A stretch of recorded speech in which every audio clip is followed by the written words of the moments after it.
Hi everybody, I'm Natalie with Missouri Star Quilt Company, and I'm here today with Hannah, and we have a fun Tuesday News Day for you. It's Block Party Edition. It is. It's exciting. It's very weird to be on this side of the camera, so hello. Yes, but everybody gets to see how lovely she is and enjoy all of your fun comments. Yeah.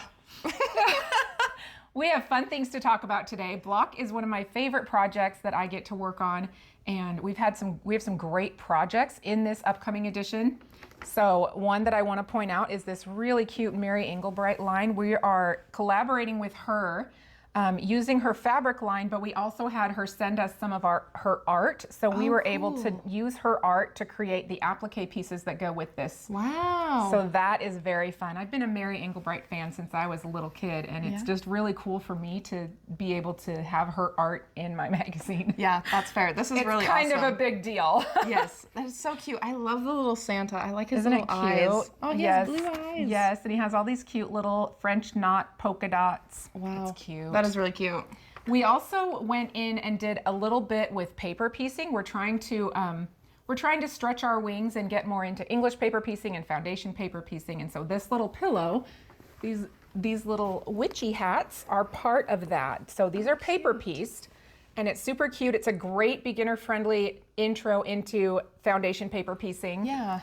And it's a fun little project. And it's really cute. We have a lot of fun holiday projects. This Yes. is our holiday edition where you can kind of pull together all those fun holidays and be ready in time before that season really gets going. Yes. Have enough time so that to make you your can project. decide, yes, I want to do this thing and have it ready to go before those holidays roll around. Do some trial runs beforehand just in case. Yeah.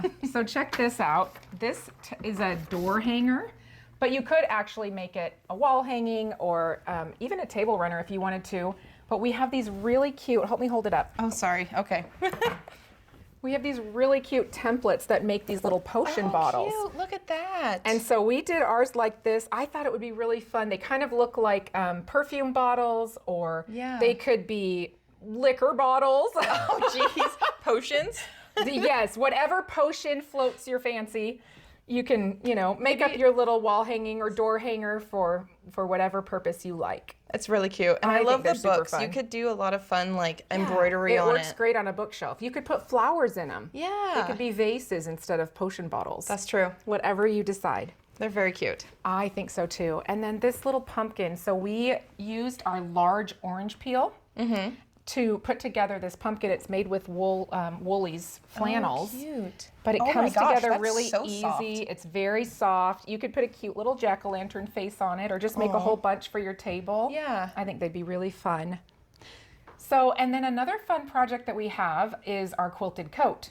Oh, so we did a little interview with Teresa and Misty. And well, we have a video clip of Teresa and Misty, but Teresa's in the magazine.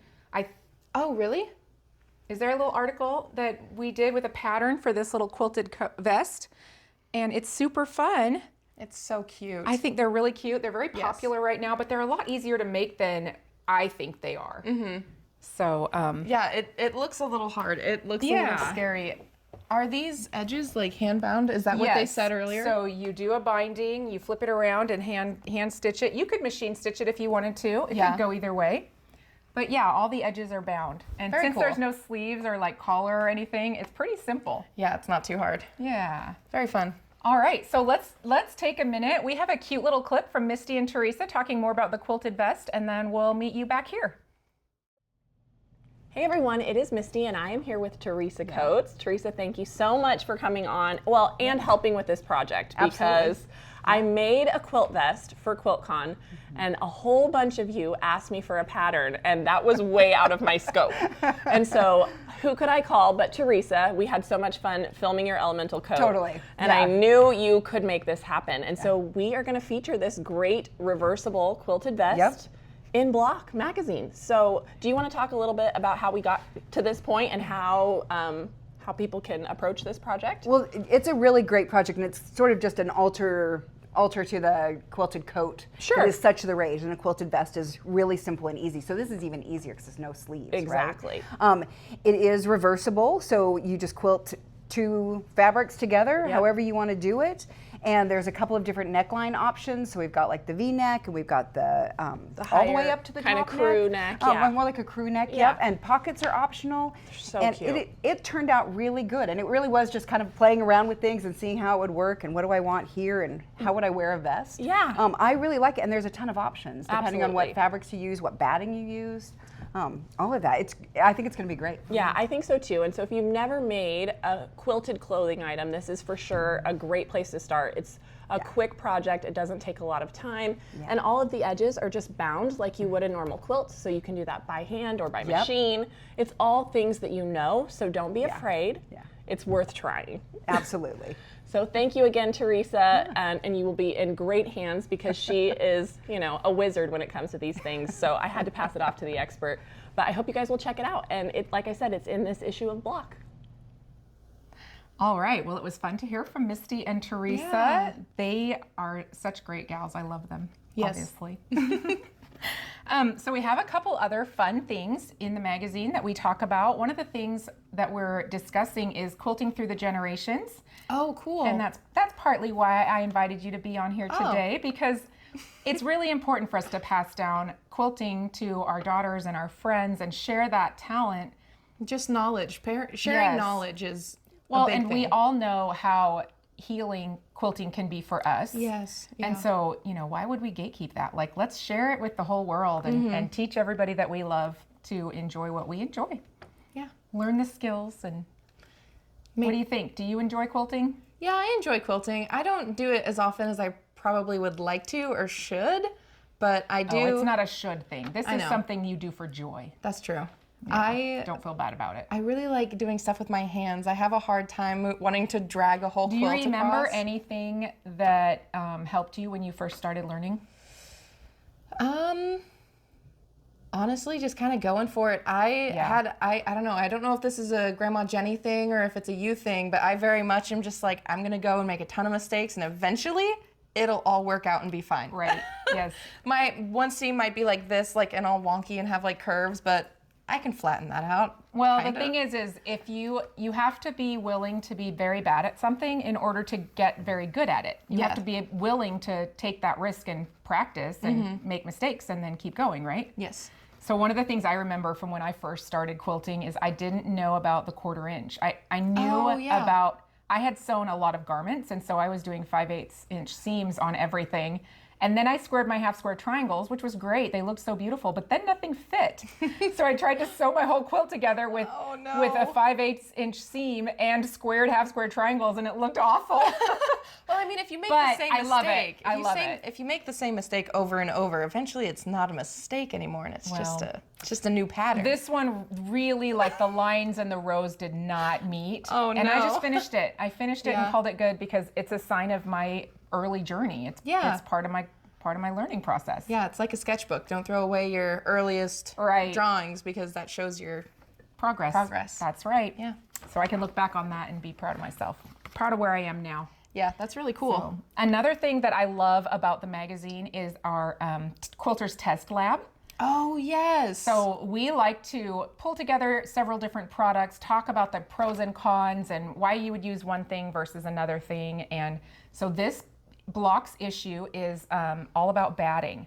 So we're talking about loft and we're talking about content, whether it's 80-20, which is like a poly cotton or bamboo or wool. There's so many different types of battings on the market, and they're all great for different reasons. Yeah, they have like different purposes. And we have different colors too. So if you have a quilt that has a lot of light colors in it, you would want to use a beige or a neutral or a white batting. But if you had a quilt that was like this one that's got a black background, you might want to use black batting because it blends right in. You won't see it if there's any thread pops, not thread pops, but like occasionally. the batting will Sometimes a batting will come through the fabric when it's being machine quilted. And so if you have black batting on black background, it's not going to show as much. Yeah, that's really So nice. there's just a few little hints and tricks and as much information as we could shove into that article. We like to stuff them chock full so that you're not missing out on anything. And I love that. So do you ever not use batting? Like, every once in a while, yeah. So if I lived in a warmer climate, I would definitely make some quilts that just were just like a flimsy top with a back, I might even just flip them around like a pillowcase and sew it shut. You know what I mean? Yeah. Okay, very cool. Put some quilting on it if I wanted to, but yeah, you can make lightweight quilts real easy without batting. Okay, cool. They're more like a tablecloth or like a receiving blanket. Does that make sense? Yes. Like they're good for like hotter climates where you kind of want a covering but not necessarily the weight. Yeah, that's really nice. Yeah. I might need to make some of those because I tend to get really hot but like always want the blanket. You know? Yes, you're a blanket girl. I am a blanket girl. She has bins and bins and bins of blankets and quilts. I do. My The closet. fluffier the better. That's why I like Minky so much. Oh yeah, yeah. Cuddle is cuddly, that's for sure. You can quote that. Okay. All right, so moving right along, we have some really great questions that some of our customers have sent us about block. One of the ones that I feel is kind of a big deal, kind of important. So if you are a subscriber, every time your magazine gets ready to ship, you're going to get an order with an order number, and that will come through as an email, and it'll say, you know, that your block magazine is in this order and it's $0 because you've already paid for it. But don't be concerned. You're not buying something without knowing. You're not getting billed for anything. So that's because like if you subscribe to Block and you pay in full, whenever the next issue comes out, it will send you. It generates an order. And the reason that we do that is so that you can track it, and you also have time to double check that your address is correct, so you can go in and change it if you know that when it ships you'll be living somewhere else. Sometimes some people are like snowbirds or you know, travel around, or they want to gift it to somebody else. So you have time to go and change your your address, your shipping information, just real quickly though. Yeah. So another thing, let's see. Another thing that we wanted to talk about was the collector's box. Oh, yes. So I know that it's been a little bit not troublesome, but it's taking some getting used to the new size. The different format. Right. Yeah. And so one of the things that goes along with that is we are not doing our collector's boxes this year. And I'm not saying that that's a forever thing. It's still in discussion. Yeah. But hopefully it's not. Right now, we're not doing a collector's box. Yeah. So we'll see where that ends up. I love the boxes, but I do too. They're so cute. Yeah, but we kind of have to things. choose really carefully right now, like where we put our efforts and our funds. So next thing that's really fun that we have to talk about is we have a van coming to town. We do. We have the Woobles coming to town. So I am so excited about this one. A lot of people are. So the Woobles are those cute little crochetable animals or stuffed animals, little stuffies that you can buy in a little kit. Yes. And they have a whole procession, a whole van. Yeah. So they're doing a national tour, and instead of going to Kansas City, they're coming here to Hamilton. And they're on July 7th. Yes, July 7th. Mark that. Be here. And do you know where in town they're going to meet? Will it be like on the patio maybe? Maybe on the patio, or maybe out where we do the cakewalk, like dancing during birthday bash. You know what I'm talking about? Maybe over there. Yep. Okay. I'm not sure though, but I would bet it's on the patio. Probably. I know that they're bringing their mascot, Pierre the Penguin. So Chuck and Pierre are going to meet. Chuck and Pierre are going to meet. We'll see how cute that is. I'm excited, actually. It's going to be really fun. Yeah, that's going to be awesome. Okay, and I know lots of people want to know where in the world is Jenny Doan. Where is she? I don't know. Me neither. That's not true. No. We know. She is in Ghana.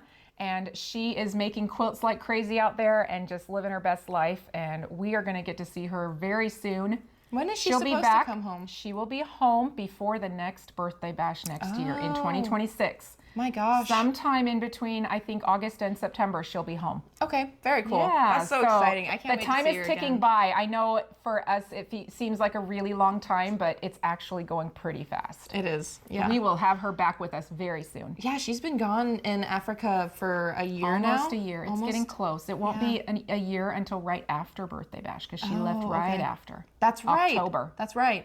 Yeah. Man, that's crazy. This whole year has flown by, it feels like. Well, do we have any more Tuesday Newsday housekeeping? Because I feel like we have talked a bunch about block. It's super fun and exciting. is. Oh, one more thing I wanted to tell you guys. I forgot. So we had our block cover shoot this week, and the photo team, they do these really fabulous shoots. They had planned to put some really beautiful linens on a clothesline, and we were going to have the quilt top blowing in the wind. And the morning of the shoot, the guys are out there, the photography team is getting ready to set up, and a truck pulls up from the city and cuts down the tree that we were going to use for the clothesline. Literally the morning of that morning, they just chopped it down and hauled it away before, like, within an hour. Yeah, I mean, So we pivoted. They did quick work. We pivoted. They still tied the clothesline to the tree stump, what was left of it, and I think Dustin is gonna zhuzh it. He's gonna put some pretty leaves and make that tree reappear. So it'll be really interesting to see the cover. And now you have a little bit of behind the scenes on that. A little we have fun so lore. so many adventures with our photography. It's super It's fun. always a good time. It's always a good time. Yep, kind of like the fake snow on the first one. Oh my gosh, that was stuff really was fun. weird. Oh, it was slippery. Yes, it was. I think we all about ate it at one point. Yes, that's true. And not like, but like. No, like falling down. I know. You got your little teenager slaying. Sorry. Young adult. Sorry, young adult. Well, this has been super fun, Hannah. Thank you for joining me. Yeah, thanks for having And me. thanks to all of you for joining us. I hope that you'll go out and subscribe to Block because it's still amazing. I still love it. And if you want to, get this issue, you're right. if you want to Thank you. if you want to get this issue, be sure to subscribe before the 15th of July. July 15th is your cutoff date. Yes. And you'll get this issue. Yep. Thank you for remembering that, Hannah. Yeah, no problem. I'm so glad you're here. All right. Well, you guys have a great week. We'll talk to you later. Bye. Bye.